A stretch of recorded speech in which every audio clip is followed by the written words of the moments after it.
Hai Sobat Lentera, apa kabar Anda hari ini? Semoga dalam keadaan bahagia dan sehat selalu. Nah, ini berbicara masalah sehat, tentunya kita ini harus mengkonsumsi minuman, makanan yang juga sehat. Dan kali ini kita akan membahas di podcast keliling, kita akan membahas minuman yang membuat badan kita sehat. Apalagi minuman ini sudah berdiri sejak tahun 1910, usianya kurang lebih 100 tahun lebih ya. Dan minuman ini tuh biasanya dari tradisional, dibuat tradisional, kemudian sekarang dikemas secara kekinian supaya anak muda ini juga bisa menikmati. Apa sih minuman ini? Apalagi kalau bukan jamu, dan saya sudah bersama dengan Pak Peri. Pak Peri ini selaku, halo Pak Peri. Ya, selaku apa Pak? Product Group Manager. Product Group Manager di Jamu Ibu. Nah, saya punya pertanyaan Pak. Jamu apa yang membuat bapak-bapak ini seneng Pak? Jamu Ibu. Oh, Jamu Ibu.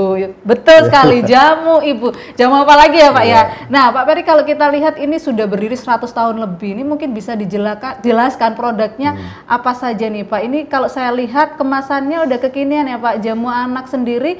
Ini kalau kita lihat ya gambarnya anak-anak yang seneng ceria gitu, supaya mereka kayaknya ini doyan jamu. Dan ini juga ada yang kapsulan, tapi tidak meninggalkan kesan tradisional seperti yang ada di depan saya ini ya Pak Peri ya. Seperti ini. Ini ada galian rapet, kemudian kemanden, anyangen, kemudian prakoso nih yang khususnya buat bapak-bapak. Nah, ada juga 7 angin plus min. Nah, mungkin bisa dijelaskan sedikit Pak produknya Pak. Ya, di Jamu Ibu ini ada kira-kira 150 item lah ya. Ini belum semua ini produknya. Tapi kita bagi dalam 3 kategori. Nah, 3 kategori itu apa aja? Ada yang jamu tradisional yang di depannya Mbak Getty itu ya. Itu yang bentuknya serbuk, rasanya masih pahit. Dikonsumsi dengan cara diseduh. Diseduh. Ini kalau konsumsi ini harus minum sinom biasanya ya Pak ya? Tombo. Istilahnya tombo. Oke. Atau makan permen kayu putih, biasanya gitu ya, yang hijau-hijau itu warnanya. Biasanya seperti itu. Dan adanya di hotel-hotel tradisional biasanya. Oh, di hotel-hotel? Outlet tradisional. Di outlet tradisional. Ya, yang biasanya kalau pagi buka, siang tutup, lalu sore buka lagi sampai malam. Itu yang jamu tradisional. Lalu kita punya kategori yang kedua adalah jamu yang modern. Ini yang bentuknya kapsul ekstrak. Yang outletnya di apotek, toko obat dan sebagainya. Oh, ini di apotek udah ada ya Pak ya? Ini sudah bisa ditemukan di apotek-apotek? Di apotek, toko obat ya. Lalu yang kategori terakhir adalah Ibu Natural Drinks. Itu adalah ekstrak yang kita ikat dengan gula asli. Jadi jamunya sudah nggak pahit ya. Rasanya manis, bisa diseduh dalam keadaan dingin maupun panas. Ini banyak varian ya Pak ya? Ada kulit manggis, rosella, jahe, kunyit asam, alang-alang, lidah buaya. 9 item. Ada 9 item, beras kencur, temulawak. Jadi ini kalau mau konsumsi nggak perlu lagi ngerebus lagi, tinggal seduh aja gitu ya. Nah Pak, kalau apa sih yang membedakan ini Jamu Ibu dengan jamu-jamu lainnya ini Pak? Yang pasti experience ya. Yang pasti, karena kita didirikan tahun 1910 ya. Jadi usianya sekarang itu 112 tahun ya. Dan masuk ke generasi keempat. Ini sudah generasi keempat. Ya, lalu kalau dari sisi bahan baku, salah satu contoh yang serbuk ya. Yang serbuk itu kita juga pakai bahan baku yang kualitasnya nomor 1. Jadi misalkan contoh pasak bumi misalnya. Pasak bumi itu yang dipakai biasanya kan akarnya. Nah, kita pakai akarnya betul. Jadi ada juga produk-produk yang pakai rantingnya dan sebagainya. Kayak gitu kira-kira.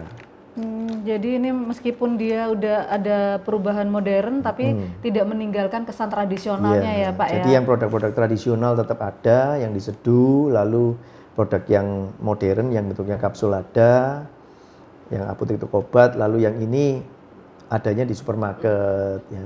Oh, ini udah ditemukan di supermarket aja? Supermarket, apotek, toko obat juga ada, toko jamu juga ada. Ya ini Pak ya. Nah, ini sebenarnya reaksi pasar sendiri seperti apa Pak? Kalau melihat kan tadinya yang tradisional, kemudian akhirnya ada kemasan seperti ini, apalagi di supermarket ada. Jarang kan Pak kalau jamu tuh di supermarket gitu. Ya, awalnya sih konsumen ini agak ragu gitu ya.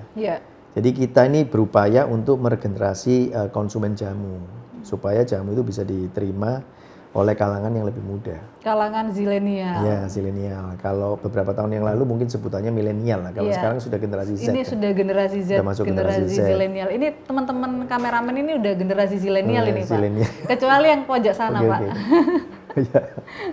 Nah, itu kita pada saat itu generasi keempat membuat Ibu Herbal Bar. Ibu Herbal Bar. Jadi dalam upaya untuk meregenerasi konsumen, jadi menarget konsumen yang lebih muda, maka kita rubah atau kita kembangkan produk kita sesuai dengan target market yang baru. Dari mulai rasanya, desainnya ya kelihatannya, lalu tempat menjualnya, lalu cara berkomunikasinya dan sebagainya. Jadi tempatnya kita bentuk bar kecil gitu ya. Kita masuk di mall, lalu di food court, lalu di kampus-kampus dan sebagainya. Jadi awalnya memang konsumen agak aneh. Ini ada outlet namanya Ibu Herbal Bar. Yang disajikan adalah jamu, tapi rasanya kok enak. Gitu rasanya enak. Ya awalnya pasti berat. Kita kasih sampel dan sebagainya kan. Jadi dari tahap trial, lalu mereka bisa menerima.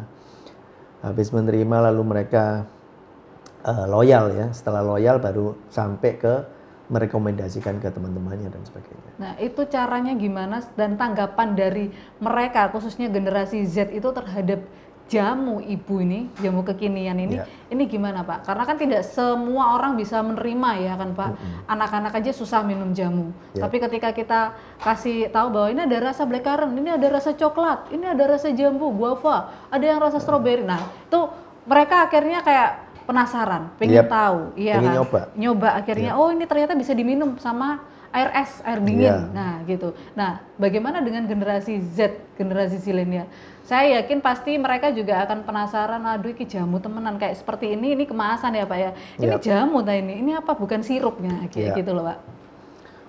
Ya, kita komunikasinya lewat media-media yang biasanya dipakai oleh kalangan mereka, kalangan anak-anak milenial atau zilenial lah ya. Jadi kita banyak pakai media online ya. Sosial media. Ya. Terutama Instagram yang sekarang sudah ada Reels ya, lalu TikTok dan sebagainya. Itu yang banyak kita pakai. Nah, dari situ mulai kita juga masuk ke kampus-kampus ya, lalu memberikan sharing tentang sejarah jamu, lalu sejarah jamu ibu dan sebagainya. Termasuk support di duta-duta wisata biasanya. Jadi mereka juga ini jamu uratan mungkin sobat Lentera yang lagi sakit asam urat, nyeri sendi, ini bisa langsung konsumsi uratan kayak gini. Jamu nggak bisa cespleng. Jadi bertahap. Jamu itu preventif dan maintenance. Jadi kalau ada jamu yang diminum langsung cespleng sakitnya hilang, itu malah bahaya. Oh, itu bukan jamu takutnya, itu obat. Dicampuri bahan kimia obat. Oh, itu yang gitu. bahaya.